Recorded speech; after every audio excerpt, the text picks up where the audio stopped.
ఒక సినిమా మ్యూజిక్తో చాలా కనెక్ట్ చేసింది అంటే దానికి ఈశ్వర్ గారు కారణం. Eshwar garu, thank you. Hi,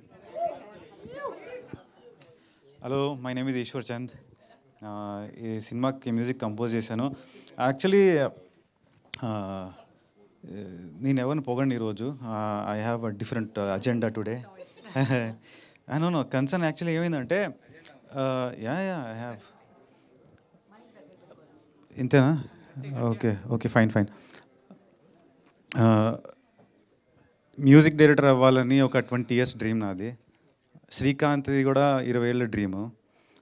ఈ డ్రీమ్లో మీ ఇద్దరం కలిసి ప్రయాణం చేసింది మా దాదాపు ఒక 17 ఏళ్ళు. మీ ఇద్దరం ఒకటే ఆఫీస్లో వర్క్ చేస్తుండే. మేమేంటంటే మీ ఫ్రెండ్ అయినప్పుడు మేము చేసింది ఏంటంటే సాధారణ ప్రేక్షకుడిలాగా సినిమాలు తిట్టుకోవడం అనమాట. అరే ఆనికి ఈ సినిమా చేయటం చేత కాదు, వీడికి ఆ మ్యూజిక్ కొట్టడం చేత కాదు, అక్కడి నుంచి స్టార్ట్ చేసి ఎంతసేపు జీవితంలో ఒక ఆయన చెప్పారన్నమాట, క్రిటిక్గా ఉంటావు క్రియేటర్గా ఎప్పుడు మారుతారని. సో క్రియేటర్గా మారడానికి డ్రీమ్ ఉన్నది. ఆ డ్రీమ్ని ఫుల్ఫిల్ చేసుకోవడానికి ఎన్నో కష్టాలు పడ్డాం. అంటే లైక్ మీ ఇంతమంది ఉన్నాం కదా సార్, వీళ్ళెవ్వరికి బ్యాక్గ్రౌండ్ లేదు. There are first generation film makers and I'm so proud to work with these guys. ఒకటి అంటున్నాను కానీ వచ్చేస్తుంది. అంటే it's an impossible dream to become. And నిన్న భ్రమరంభ థియేటర్లో చూస్తుంటే ఆ చీర్, ఆ రోర్ చూస్తుంటే మాత్రం అసలు మీరు ఎట్లా వచ్చినారో బాబు ఇక్కడికి అనే ఫీలింగ్ వస్తుంది అనమాట. మ్యూజిక్కి హ్యూజ్ అప్లాజ్ వచ్చింది. ఫస్ట్ నేనే బిలీవ్ చేయలేను నేను మ్యూజిక్ చేయగలనా అని చెప్పి. నేను ట్రైన్ అయినాను, మంచిగా మ్యూజిక్ ట్రైన్ అయ్యాను, వేరే సినిమాలకి వర్క్ చేస్తూ ఉండేవాను. కానీ ఫుల్ ఫ్లెడ్జ్డ్గా దీనిలో చాలా ఛాలెంజెస్ ఉండే. సినిమాకి మ్యూజిక్, పోయిటరీ ఏదైనా సరే, ఇది అంటే అడుగు పెట్టిన దగ్గర నుంచి ఇది కాదురా బై, ఇది కాదురాదా, ఇది అవ్వదు. కానీ ప్రతి ఛాలెంజ్ని అధిగమించాం. మ్యూజిక్ డైరెక్టర్, పెద్ద మ్యూజిక్ డైరెక్టర్ కావాలని చెప్పి డ్రీమ్ చేస్తుండే శ్రీకాంత్. కానీ ఆడి కర్మ నేను దొరికిన తర్వాత ఏంటంటే ఈ ఛాలెంజ్ని అధిగమించడానికి ప్రయత్నం చేశాను అనమాట. పోయిటరీ, పెద్ద పోయిట్స్ మనం అఫోర్డ్ చేయలేము. సో లెట్స్ మీ ఇన్వెంట్, కొత్తగా ట్రై చేద్దామని చెప్పి నేను అప్పుడు నాకు కూడా రైటింగ్ వస్తుందని కూడా తెలియదు. శ్రీకాంత్ నువ్వు రాయరా బాబు, నువ్వు రాయరా అన్నాడు. రాశాను. తెల్లపోరి ఫస్ట్ సాంగ్ వచ్చింది బయటికి. Bro, it blue the records man. అయితే ప్రతి ఛాలెంజ్ని, దాని తర్వాత ఇది ప్రేమ, మీకు మీ నంబర్ సరే, ప్రతి ఒక్కటి కొత్తగా ప్రజెంట్ చేయాలని ఒక కోరిక ఉంటుంది కదా, అది ఫుల్ఫిల్ చేయడానికి ఒప్పుకోవడానికి ఎవడన్నా ఉండాలి కదా. అరే మీకు కొత్త ఐడియా వస్తామంటే వాసు శ్రీదేవి ఇద్దరు వచ్చారు. They want it. అంటే ఈ సాంగ్ చేద్దాం సార్, ఇది బ్లూస్లో చేద్దాం. మీరు if you have observe closely, పెద్ద సినిమాలు కూడా ఇంత ఫ్రీడమ్ ఉండదు. ఏంటంటే ప్రతి సాంగ్ ఒక కొత్త జోనర్లో చేద్దాం. బ్లూస్తో స్టార్ట్ అవుతుంది, రెగేతో నెక్స్ట్ సాంగ్ వస్తుంది, దాని తర్వాత ఆర్కెస్ట్రాలు వెళ్తుంది, కర్ణాటిక్ మ్యూజిక్ ఉంటుంది, హిందుస్థానీ మ్యూజిక్ ఉంటుంది. అన్నిట్లోనే తెలుగుదనం మెయింటైన్ చేస్తూ towards the end we went in to the complete English films ఎట్లా ఉంటే చేసాం. దానికి కావాల్సిన బడ్జెట్లు కానీ వీళ్ళు ఎలా తీసుకొచ్చారో కూడా నాకు తెలియదు. అది ఫస్ట్ టైం మ్యూజిక్ డైరెక్టర్కి ఇంత కష్టపడి మనం కష్టాలు పడి తీసుకొచ్చినామంట. ఆల్బమ్ నిలబెట్టినాం, సినిమాని నిలబెట్టినాం. ఇప్పుడు సరే ఇది ఇండిపెండెంట్ ఫిల్మ్గా మొదలుపెట్టి పెద్ద ఆయన వచ్చారు మనకి, అల్లు అరవింద్ గారు వచ్చి నెక్స్ట్ స్టెప్ తీసుకెళ్లారు. అంటే ఓకే, ఎవ్రీ ఛాలెంజ్ ఇంత జరుగుతున్నప్పుడు మనకి సినిమా రిలీజ్ అవుతుంది, డేట్ దగ్గర పడింది. My family so proud of లేరు. నువ్వు ఇంతకాలం నేను ఎదవ అనుకున్నావు బాబు, నువ్వు ఎదవ కాదు, you are beyond all of that. అంటే I'm getting call from everywhere. అంటే నా లైఫ్లో నేను 15 ఏళ్ళ క్రితం నాకు ఎవడో మొహాలు కూడా మర్చిపోయావు అనమాట. అందరు తెల్లగడ్డలు వచ్చేసినాయి. వాళ్ళు కూడా కాల్ చేస్తున్నాయి, ఇది ఎవడరా బాబు అనుకుంటే, అరే నేను రా ఇంటర్మీడియట్లో నీ ఫ్రెండ్ని. సో ఇలాంటి రికగ్నిషన్ ఈ సినిమా వల్ల వచ్చింది.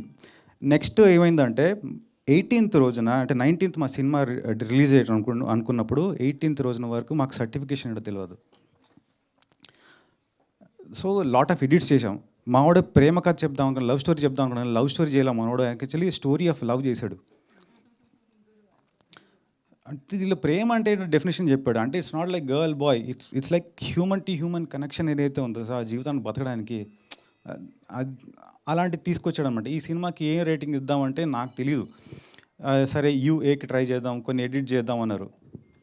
సింగర్స్ ఈరోజు పరిస్థితి ఏంటంటే అందరూ they are singing and they are making livelihood in pubs man. ఈ స్టేజ్కి వచ్చినాం మనం. ఒక్కొక్కరు అవకాశాల కోసం పోరాడుతున్నారు. వీ ఇన్వెంటెడ్, మేము ఎక్కడెక్కడ నుంచి సింగర్స్ని పట్టుకుని గుడ్ వాయిసెస్, టాలెంట్ని తీసుకొచ్చి మేము వాళ్ళకి, నాతో పాటు వాళ్ళకు కూడా అవకాశాలు క్రియేట్ చేసుకున్నాం. ఫస్ట్ సాంగ్ ఒకటి ఉండే, చాలా beautifully written actually, first very song. ఇప్పుడు అది లేదు, యూఎస్ ప్రింట్లో ఉన్నది. ఎడిట్ చేశారు. ఎందుకంటే విజువల్స్ ఏదో ప్రాబ్లం అంట. విజువల్స్ ఏం ప్రాబ్లం అంటే చిన్నపిల్లలు కనిపిస్తున్నారు. చిన్నపిల్లలు కనిపిస్తే ప్రాబ్లం ఏమో నాకు అర్థం కాలేదు. దాంతోపాటు వీడియో కాదు, ఆడియో కూడా ఎగిరిపోతుంది కదా. మా సింగర్ ఏం కావాలి? డ్రీమ్స్ పెట్టుకున్నాడు, ఏం కావాలి? I want to talk to the jury, ఏమంటారు, బాడీ అంటారా, జ్యూరీ అంటారా, సెన్సర్ల బోర్డులో ఉన్న వాళ్ళకి. దీంట్లో ఏ అని అంత ఎలా ఇచ్చేస్తారో నాకు అర్థం కాలేదు. అంటే what is there for only adults మాత్రమే చూడగలిగేది ఏముందో నాకు తెలియదు. ఎందుకంటే పిల్లల గురించి మాట్లాడుతున్నాము, ఫ్యామిలీ గురించి మాట్లాడుతున్నాం, అమ్మ గురించి మాట్లాడుతున్నాం, నాన్న గురించి మాట్లాడుతున్నాం, ఫ్రెండ్స్ గురించి మాట్లాడుతున్నాం.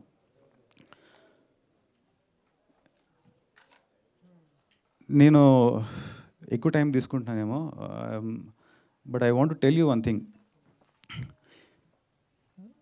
మీరు కొట్టేది జస్ట్ సినిమా అని కాదు సార్, మీరు అంతమంది డ్రీమ్స్ని కొడుతున్నారు. Jury it's not an A film, maybe it's an A grade film, what ever who sir, I don't care them. Sir sorry sir, sir I'm very emotional right now. మీరు 20 ఏళ్ళ డ్రీమ్స్ని కొట్టేస్తున్నారు sir. కొత్త వాళ్ళ hope ఎలా వస్తారు sir? కొత్త వాళ్ళు కొత్త ఐడియాస్తో ఎంకరేజ్ చేసే ఇలాంటి ప్రొడ్యూసర్స్ ఎలా వస్తారు సార్? అంటే మేమే ఫెయిల్ అయితే ఓకే, మమ్మల్ని ఆడియన్స్ తిట్టుకుంటారు, అరే మీరు చెత్త సినిమా చేశారంటే ఆ lessons we correct and we go. But here the audience response చూడండి. అసలు మీరు థియేటర్స్కి వెళ్తుంటే ఫ్యామిలీస్ ఆర్ ఎంజాయింగ్. మీకు రేపు విజువల్స్ కూడా వస్తాయి. We took the reviews of the people, general people.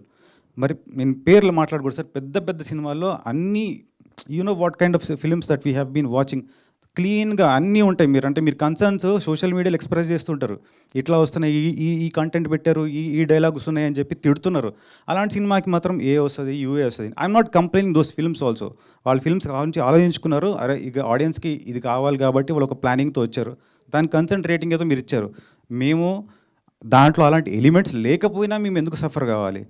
ఈరోజు బుక్ మై షోలో వెళ్ళి చెప్పి మీరు కొడుతుంటే 18+ వస్తుంది. మా own cousins who have been waiting for me to become a music director and they want to watch the film.